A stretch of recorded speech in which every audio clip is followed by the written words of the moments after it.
Hello, what's gonna be for dinner tonight? Well, I'm gonna try to use up some stuff that I have in my refrigerator. So I have my biscuits and gravy that was left over from Sunday's breakfast. So I'm gonna use that. I have pork cutlets that are already pounded out that I bought at the store. And I'm going to bread them and make our version of chicken fried steak. So I already did a few of them. We basically take our flour, we dust the pork cutlet with the flour. Think of the flour as drying. It's the drying agent. It's going to dry and make it so the breadcrumbs can adhere.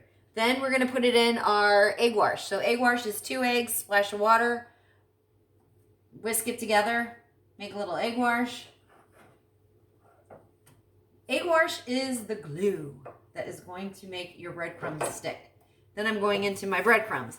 Breadcrumbs were just Italian breadcrumbs. I put a little pepper in there, make them a little spicier. I didn't add any salt or anything like that because my gravy has salt. You can always salt it if you want when it's on your plate. All right, so I'm going to do one more. And then what we're going to do is we are going to get our largest pan, put a little bit of oil, and we're going to pan fry these. They're going to cook really quick because they're so thin. So again, we're going to just do our flour. Breading is kind of a hard, messy thing. So you can bread anything. You can do pickles, you can do olives, you can do cheese sticks, you can do all kinds of things. So breading is basically, your first step is always going to be dusting it with flour, then it's going to be your egg wash, and then it's going to be your breadcrumbs. So you can bread almost anything. I said anything, but I can't think of anything that I wouldn't bread because I've done pretty much everything. And then we're going to put it in our, falling apart a little bit. Put it in our breadcrumbs. This is kind of messy, but you know what? It's worth it. Your family's going to love it. And if you have extra, you can eat it for breakfast. I'm going to send some into Neil's lunch, if there's any left, which I'm sure there is. All right, so I've dusted and breadcrumbed my last one. I am going to clean up this mess and get my pan ready, wash my sticky fingers, and I will be right back. Canola oil. That's what I'm going to use in my pan. I'm going to turn my pan on to medium heat, a little bit higher than medium because I want to get this oil hot. I'm going to put in enough to coat the bottom of the pan. Tying this a lot of oil. I know we're frying. This isn't a healthy one. This is just a good one. But you're going to love it. If you exercise today, you don't have any problem. And I ate salad and a shake today, so I can have this. All right, I have all my pork cutlets that are breaded right here. What did I do with the flour, egg, and breadcrumbs? Throw them in the garbage. You cannot reuse those. You cannot put them back into your flour container. They are contaminated with meat goo. So you need to throw everything away and wash your dishes. Okay? So as we wait for this to heat up, what am I going to serve? With it, I am going to serve broccoli. I know Neil's not going to be very happy about that. He's going to want potatoes or something. But this is fattening. And so no, he gets broccoli. But he's going to love it because he's going to eat that. And then I have my gravy from Sunday, my sausage gravy. So I will just put that in the microwave and microwave it till it's nice and warm and liquidy again. I'm going to get a plate out and put a paper towel on it. So as I finish frying my pork cutlets, I can put them onto the paper towel to drain off the grease. Some of the grease, not that that's really going to help because they're still really fattening. But hey, it makes me feel like I'm doing my job. You know, I'm doing the best I can. All right, so as this is heating up and I get the rest of my stuff plated and prepped up, you just stand by. I'll be right back.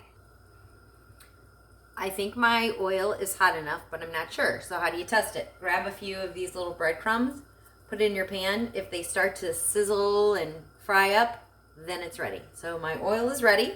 So I am going to go ahead and put some of these in. You always want to go away from you when you put something in the hot oil. Don't want to go flop, splash on you. You want to drop it in and go away. Many a burns in the kitchen in my life. Okay. Gonna fill the pan, but not overfill it. If you overfill it and crowd it, it's not gonna cook evenly. It instantly drops the temperature of the oil really quickly when you add too many in there. Okay, so while that is cooking, I'm gonna talk to you about this broccoli, because this is something that I have been doing for years. So I just broke up those broccoli heads. Broke them up. I put a splash of water. Ooh, the water went in there. I'm gonna keep water away. A splash of water, no seasoning. I just put saran wrap on it, like this, nice and tight. And then I literally microwave this in the microwave for probably a minute, 2 minutes. My microwave has a sensor, so it kind of tells you when it's done. But I just put it in the microwave, pull it out, let it sit for a second. It turns bright green. That's how you know when it's ready. And then I just take off the saran wrap, salt and pepper, or you could put a little butter on there or whatever you want, or cheese for your kids. But this is the easiest way to make broccoli instead of them submerging it into the water and waiting for the water to boil and steaming and all of that. Saran wrap, bowl, water.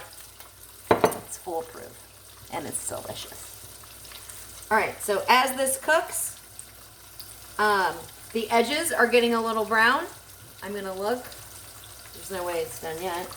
We're gonna give it a few minutes and then I'm gonna flip them. I'm gonna cook them for about another 2 minutes, strain them off, and then do my second batch, and then I'll be back to show you what the broccoli looks like and kind of assemble everything so you can see how it all comes together. Okay. Done. So I have all my pork cutlets goldeny fried.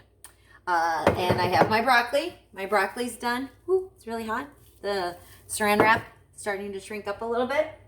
I also have my gravy. I put it into a bigger bowl, and then I added a little bit of water because the consistency was thick, because that flour had seized up, that butter, that cream. So I tasted it again to make sure that it didn't need any more spices, and it was totally fine.